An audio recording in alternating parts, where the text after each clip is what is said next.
Last year, I decided to clean up my Steam games backlog and obtain 100% of the achievements in all the games I own.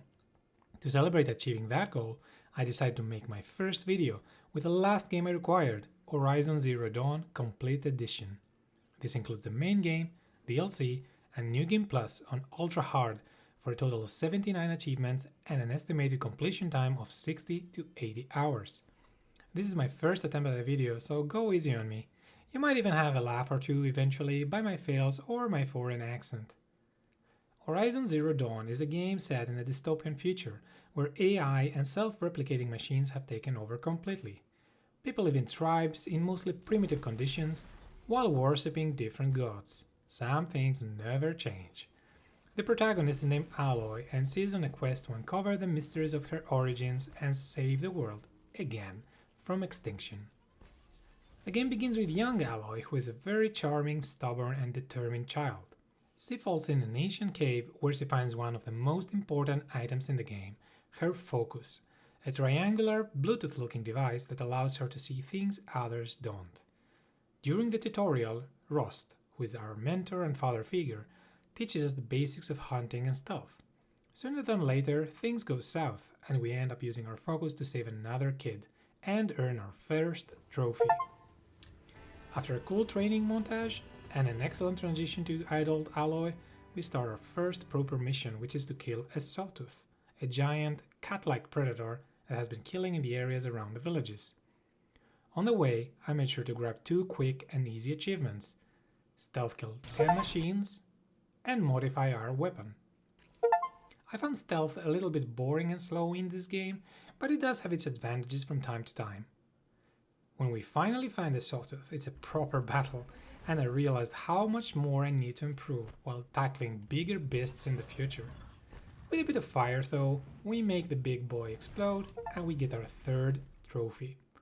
Because the world is unfair, Aloy was raised as an outcast, which means other tribe members are not allowed to speak to you. Her only chance to regain her status as a tribe member is to win the annual Proving Grounds challenge. She has been training for this moment her whole life, but of course it's not going to be straightforward. After winning, everyone is ambushed by some bandits who are dumpster fire of human beings. As soon as the fight begins, we get our next story trophy about winning the Proving Grounds challenge. The battle ends, but we are yet again ambushed by one of the baddies of the game, Helis. He overpowers Aloy, but Rost ends up sacrificing himself so she can escape. He will get what he deserves later on. Moving on with the story, we are now anointed Seekers of the Nora tribe and embark on a quest to find out what is going on. Just as we are about to leave the village, we are, surprise, ambushed by some corrupted machines. While fighting them, we get our next achievement, tearing off 10 components during combat. Progressing through the region, I found my first hunting ground, which are areas with 3 challenges each that we need to complete for more trophies. They involve using specific weapons and have certain requirements, so they took an embarrassing amount of tries. At least for our effort, we got the achievement for getting to level 10. Completing all 3 trials with a Blazing Sun gold medal gave us 2 more achievements: All Suns and All Blazing Suns in one hunting ground. Just like most games, Horizon has a bunch of collectibles. Luckily, they are easy to find by buying maps off vendors. One of them are metal flowers, and as we pick up the first one, we get another trophy. Another collectible is finding vantage points, which show a vision following a story from the past. It also nets us our next trophy. Not long after, we come across our first corrupted zone. Corrupted machines are more aggressive, harder to kill versions of regular enemies. After some tough love, we clear the area and get ourselves a trophy. What's next? Yet another collectible in the form of ancient vessels. You find them in piles of scrap, so they are obviously valuable because they are purple. The first one does give an achievement though. Following the story a bit, we end up in a bandit camp. There are a few scattered around the map, and since we hate bandits, we kill them all. It nets us the trophy, first bandit camp cleared. The last type of collectible is the Banuk figures. These involve some platforming and climbing, but they're not too hard. One more trophy in the bag. Leveling up, we pick up a skill related to a trophy called Strike from Above. It's a cool move, and as soon as we perform 3, we get the achievement. While exploring, I made sure to kill everything I could find for the XP, but also scan them for a later trophy. While killing some poor ostrich-like machines, we get the achievement for killing all recon-type enemies. Being the curious creatures that we are, we enter a suspicious door leading to a cauldron. Think of it as a small dungeon with enemies and a mini boss fight at the end. We need to clear 4 of these for 2 achievements, but also the ability to override machines and turn them into allies. After the first core is overridden, we pop our next trophy. Since there's nothing better than a sharp arrow in the eye socket, we headshot 30 human enemies for trophy number 19. Moving on with the story finally, we help some allies clean a bunch of bandit camps, and after a big battle, we get our next story trophy. With all that experience, it did not take long to reach level 25 for another achievement. Fire and freeze effects in this game are very strong, and certain machines are very weak to certain elements. Killing 10 of those is of course another achievement. We are finally ready to leave the first area, but not before yet another story fight and a trophy afterwards. Completing our second cauldron allows us to override more machines and get another miscellaneous trophy, overriding 7 different machines. During this time, I actually realized that I lost footage for climbing on top of the first tall neck. These are giant giraffe-looking neutral machines that reveal the map like an antenna when overridden. Here is me on the second one.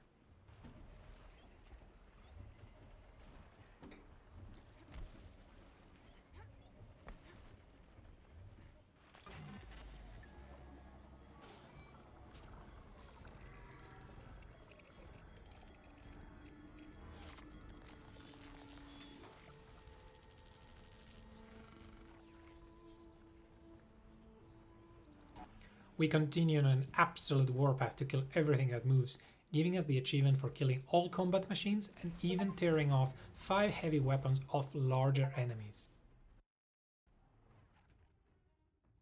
I also let a prisoner stab a man in the dick, but he deserved it. What an asshole. Remember those hunting grounds? I completed them all, and that's 2 more achievements. Honestly, some of them were really annoying, but they force you to think and plan ahead. The ones in the Stalker region are the ones that caused me the most issues, I would say, at least until the DLC one. Our murderous spree continues, and we get the All Transfer Machines achievement. This also allows us to get to level 40 and the relevant trophies shortly after.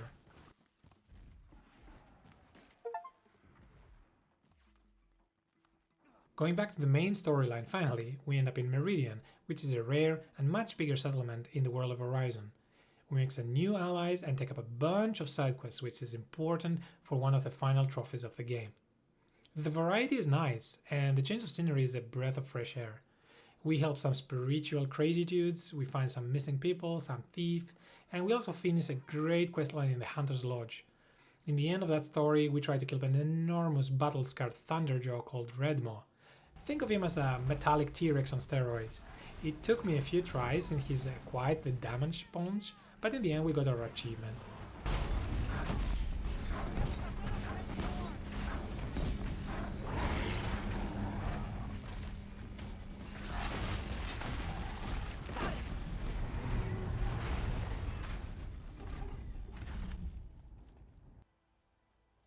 Look, a memorial to my father and brother, and all the men who died in the Sun Ring.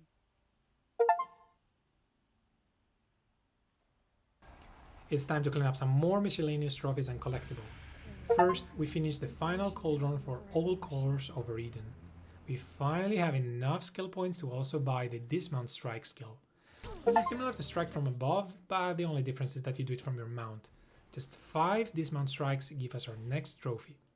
We scale our last tall neck, find all Banuk figurines, metal flowers, reach level 50, clear all bandit camps in the main game, find all vantage points, clear all corruption zones, and obtain all ancient vessels. This puts us at 42 achievements already.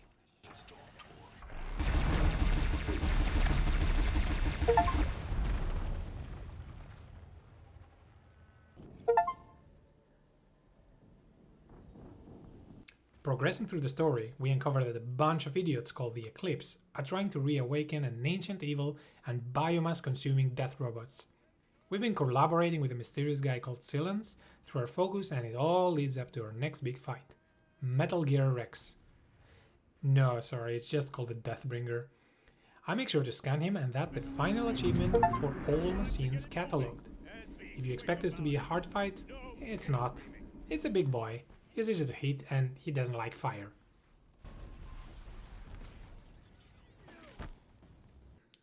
Nonetheless, we continue our quest to find out what happened to civilization and why we look like one of the lead scientists, Elizabeth Solbeck.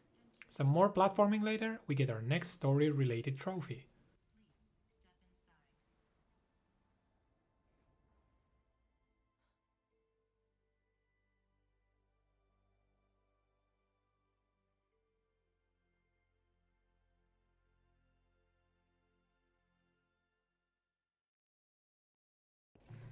Someday we'll meet in person, and your manners had better be improved. We help our friend from Meridian find his sister, who is apparently not dead because he didn't bother to examine her body. We find a bandit camp, naturally kill everyone, and find his sister, so she can conveniently die in his hands. This was all a plot of a rogue terrorist that wants to blow up the city of Meridian, but we cannot let that happen. We foil his plans, fight the most annoying bird enemy in the game, some more, and in the end get a trophy for saving the city. Maybe even two. Two? Huh. She likes me.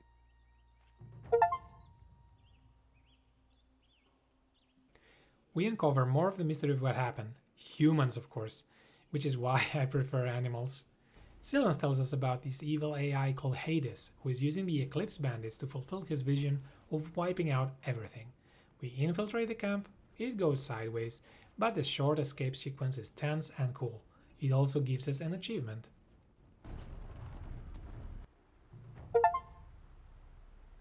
Time for some more side missions where we help a Child King and his entourage defect to Meridian and get another trophy along the way. At this point, we're in the final stretch of the main story, so what's better than going down some more weird caves and facilities? We meet our nemesis, Hillis, towards the end, and he captures us and throws us into an arena without our gear. Being the smarty pants that we are, we find a way out, getting our next achievement and ride towards the sunset with Cauldrons, who comes to our aid. At level 53 we're almost done with all the skills, but first receive a trophy for unlocking all the DLC skills on the right tree. Time to go back where all things started, since the baddies assaulted our home. Making our way through, we clear all the machines and enter yet another facility in the old Sacred Mountain. Aloy finds out that she was born there and not of natural means, which unveils humanity's plot to repopulate the earth and share knowledge. On the way back, we receive a trophy for defending our home.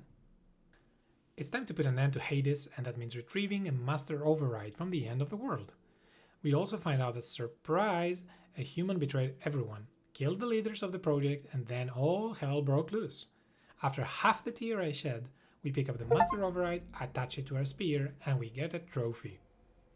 We can now get one of the last main game miscellaneous achievements before the story ends.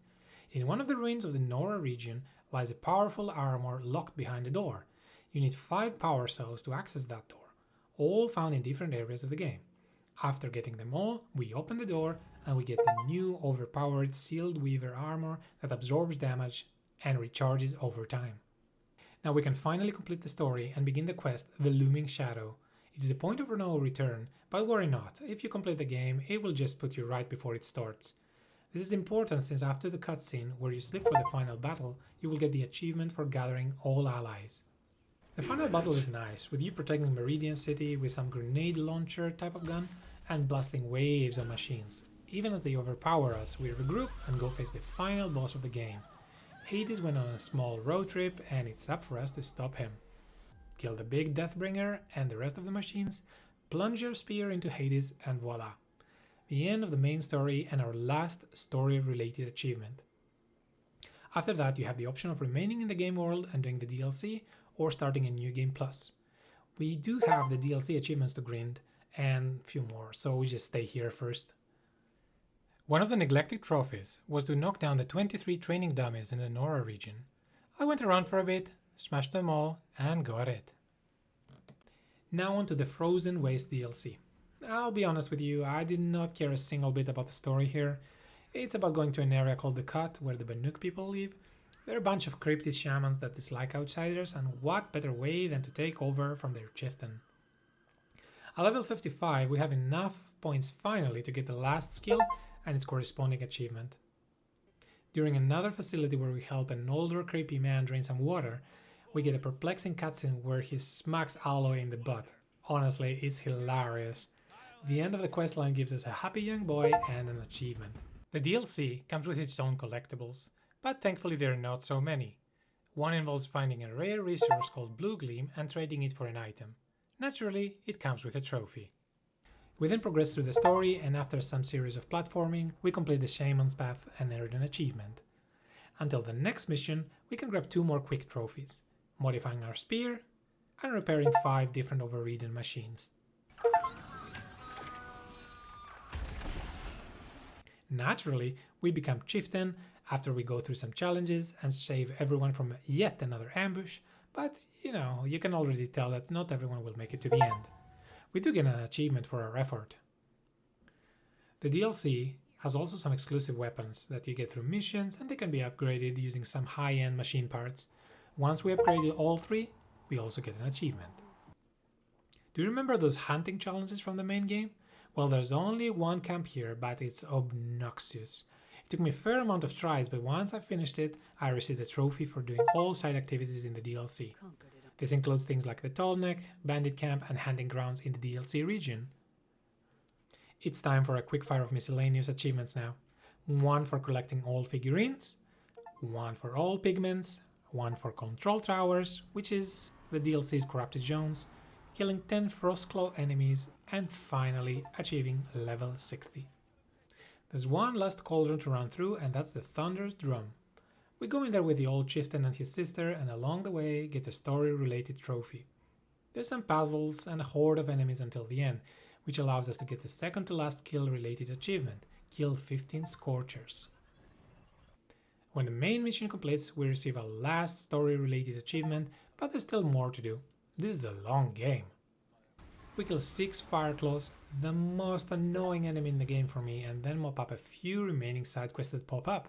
This gives us 1 more trophy for all quests and errands in the DLC. There's one last thing to do, and that is completing a special hunting challenge with a friend we helped earlier. It was actually quite interesting, since you only have your bow and a very limited amount of arrows that do not replenish. There are 10 enemies in total, and you have to kill them all before you run out of ammo. It took about 3 tries I think, but it was great, and it gave us the last achievement of the main game.